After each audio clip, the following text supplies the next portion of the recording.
Halo semuanya, aku Valeria Kapriswa Putri dari kelas Psikologi 2A dengan NIM 24070160004. Nah, jadi di sini itu aku akan membahas dan menganalisis kasus kekerasan yang terjadi di Palembang, yaitu kasus pemerkosaan dan pembunuhan terhadap siswi SMP yang masih berusia 13 tahun di Palembang. Nah, kasus ini itu terjadi sekitar bulan Maret 2024.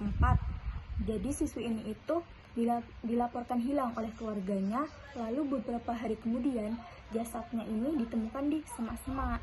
Ternyata dia ini korban pemerkosaan dan pembunuhan oleh 4 orang anak laki-laki yang usianya masih sangat muda, sekitar umur 12-16 tahun. Nah, setelah diselidiki, ternyata para pelaku ini kecanduan konten pornografi. Jadi mereka ini meniru apa yang mereka lihat tanpa mereka tahu kalau yang mereka lakukan itu adalah tindak kejahatan. Jadi setelah pelaku-pelaku ini itu memperkosa korban, mereka itu membunuhnya karena takut ketahuan. Nah, pelaku utama ini berusia 16 tahun ini, ia dihukum 10 tahun penjara dan menjalani 1 tahun masa pelatihan kerja. Sedangkan 3 pelaku lainnya yang masih berusia di bawah 14 tahun, mereka hanya dihukum rehabilitasi selama 1 tahun saja. Nah, tentunya ini itu membuat keluarga korban itu merasa sangat kecewa. Mereka merasa hukuman ini tidak adil dan terlalu ringan.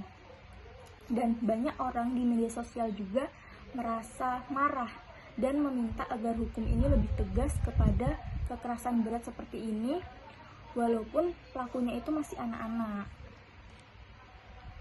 Nah, kenapa sih hal ini itu bisa terjadi? Nah, ternyata para pelaku ini itu kurang pendidikan seks yang benar. Jadi mereka ini tidak mendapat pendidikan seks yang benar. Dan tidak ada yang mengawasi mereka saat mereka bermain HP, saat mereka mengakses internet. Jadi mereka ini sampai bisa tahu konten pornografi. Nah, konten inilah yang buat mereka itu salah paham dan bertindak nekat. Seperti itu. Nah, apa sih yang bisa kita lakukan? Nah, yang bisa kita lakukan adalah kita ini harus peduli dan selalu awasi anak-anak ketika mereka mengakses internet. Jadi mereka nggak sampai tuh tahu-tahu konten seperti itu, apalagi mereka masih di bawah umur kan. Nah, lalu jangan pernah anggap remeh apa yang Anda lihat di internet. Nah, kejahatan ini tuh bukan hanya soal hukum, tapi juga kurangnya perhatian dan pendidikan. Jadi, yuk kita sama-sama jaga generasi emas kita supaya tidak jadi pelaku atau korban. Terima kasih, sekian dari aku. Sampai ketemu lagi di video tugas selanjutnya. Bye-bye.